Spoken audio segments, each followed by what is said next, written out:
Hey guys, Steve Tony back here with a quick update. It's gonna be a short one. I'm afraid. I am trying to be smart with my money these days. There's still a few things I do want to pick up here and there, but for right now, the update will be a small one, and it's the end of summer, early fall update. And I would like to start with the sole DVD of this update, and that is the Cuck Media edition of Blind Man, the Italian Western starring Tony Anthony and Beatles member Ringo Starr. This edition is long out of print, but during a eBay search, I actually came across a brand new unused copy, and I'm not sure if the guy who was selling it knew it was an out of print item or what, because I was able to snag this for about 19.99, and I think after the shipping and tax it was like 21, 22 bucks in the end, which I was completely flabbergasted and surprised on. I mean, I truly don't know if this guy didn't know what he had, or if he was just selling it for a friend and the friend didn't you know doesn't have any fixed idea of what he wanted for it. But I was very happy to snag this. And of course I'll be viewing this in November for the Spegvember Fest that me and my buddies at the Spaghetti Western Forum do every year. So yeah, I'll show you the innards. Yeah, it's a bit tough to yeah, like nice hard box, uh, and it's got what I'm hoping is a line in the film. Blind man, what did he do? Stole 50 women that belonged to you. Love it, love it. And and of course here's uh, Ringo of the Fab Five. Yeah, and here's the front, of that. And yeah, like nice digipack style with Kutch's first logo, I believe. Which of course is now Play on Pictures. And a little two-page leaflet there. Yeah, cool stuff. Cool stuff. And nice inside art there with Tony Anthony and Ringo again. Yeah, cool set. Cool set. Very happy to have this. Very, very happy indeed. Yeah, yeah, nice. And to segue nicely into that is the precursor to the Sergio Leone Dollars films, and that is Duelo Now Texas, or as it's known in the States and the UK, I believe, Gunfight at Red Sands, and of course the German title, Drei gegen Sacramento, is Three Against Sacramento. And this stars U.S. actor Richard Harrison in his first ever Western role. And of course, this is the film that allowed the segue to all the future films that came after. of course, including the Sergio Leone films. Yeah, like this is another November viewing, but I am so glad to have that's in the collection. Heard a lot about it over the years. I did know it was a precursor to some of the stuff that came after. So yeah, very very nice to have this, and looking forward to viewing it in November. Okay, and next is the Mundo Macabro DVD of Shadow of Death. I'm sorry, Mundo Macabro Blu-ray. Excuse me. Yeah. Yeah, like that was an interesting purchase for me because I nearly got the German Blu-ray of this, which was, I believe, a restoration of the Italian print of the film. But I later heard that, unfortunately, the print of that version, there was only so much that they could do with it. And then Mundo Macabro managed to get the rights to the longer Spanish cut. And of course, it was originally, filmed, in Spain by a Spanish director and screenwriter. And so I thought to myself, well, just grab this up there, saying it is the superior version. And of course, in usual fashion, Mondo limited its red case editions to I think 1,500 copies, and here's my number, 212.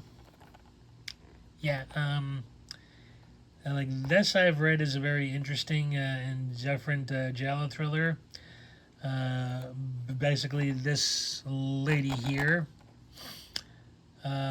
she is married to a guy who has an exact double twin brother, and she basically uses the brother to drive her husband crazy so she can have all of his money, and of course things go awry. Yeah. Yeah, I love it. Yeah, I'm looking forward to checking this out soon. And of course, it comes with a booklet and some art cards, I believe, if I can get them out one-handed almost. Yeah. I don't know. I'm sorry. It only has the booklet. Okay. Yeah. Just have to check for any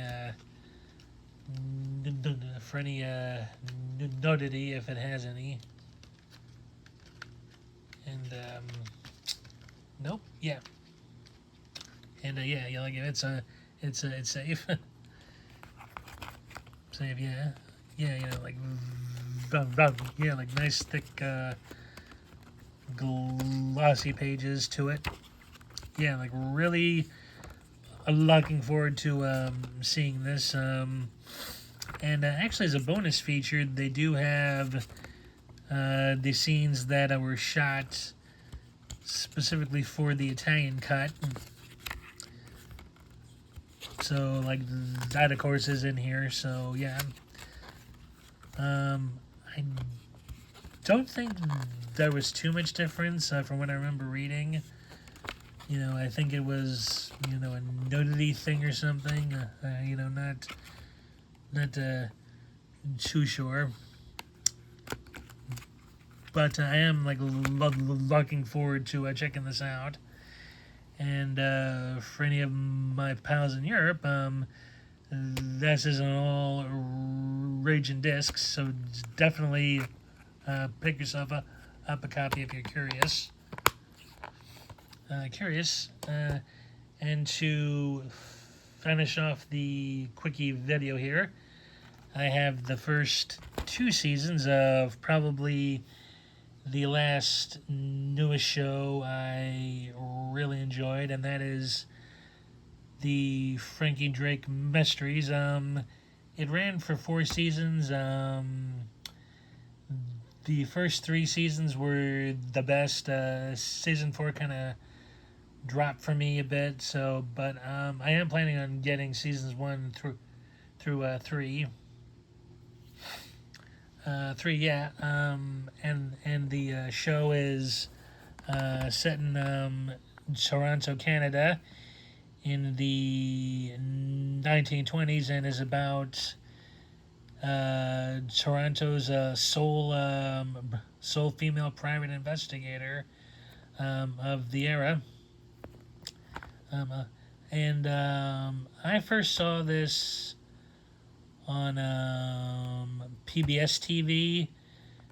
Now, PBS normally does DVDs and Blu-rays of its shows, but they only did DVDs, and the DVDs I thought were way, way overpriced. So I ended up importing the Blu-rays from the UK, which I am very happy to have done, because the UK Blu-rays were actually cheaper than the US DVDs. So yeah, I really dug at this show. You know, it was a simplistic style, you know, scripts and stuff, but it was just really well done, and I really enjoyed watching the actress who plays the title character. She's really good in the part. And what I found very intriguing about the show, actually, in its time setting, the first season is set during Prohibition. Canada only had Prohibition for about a year before it was repealed. So, but what intrigued me is that nobody actually used the term prohibition on the show. I mean, they used terms like speakeasy, gin joint, and codes for certain drinks, but nobody actually ever used the term prohibition. That they actually called it the Toronto Temperance Act, which I thought was, like, neat, actually, and different, because almost every film I saw made in the 40s, for example, characters were always referring to that time period as a prohibition. So it was, it was interesting to hear it be viewed as something else. And what was also neat about the show was that it also featured some historical characters, or like real life people, I should say. A recurring character for the first 8 or 9 shows in the first season was Ernest Hemingway. Now, they did take a lot of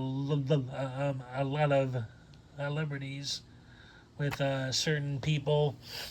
Hemingway did live in Canada for about a year or two, I believe, but he ended up leaving and coming back to the States in 1919. And when the show first starts, he'd already been long gone out of the country, but he did still write news articles for the paper he was employed with.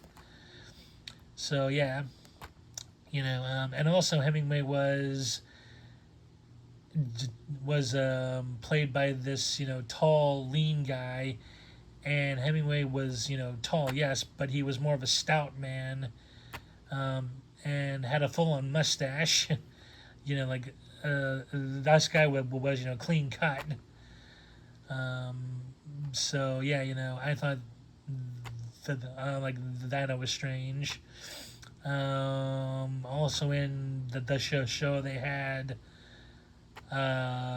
Max Sennett, one of the pioneers of silent film comedy. And he actually says in his episode that he was actually raised in Canada, so he did sort of view himself as a Canadian. Which, John, I thought it was cool. The characters also find themselves embroiled in the famous Anastasia case, the Princess Anastasia case, yes. And also in season 3, they had as a guest character Agatha Christie. So yeah, like I'm really happy to have the show. I do highly recommend it if you haven't seen it yet. It's a really good series. Like it's plain and simple, but it's still like very well done. And I was actually surprised with the character here on like the show. Mary Shaw. She's a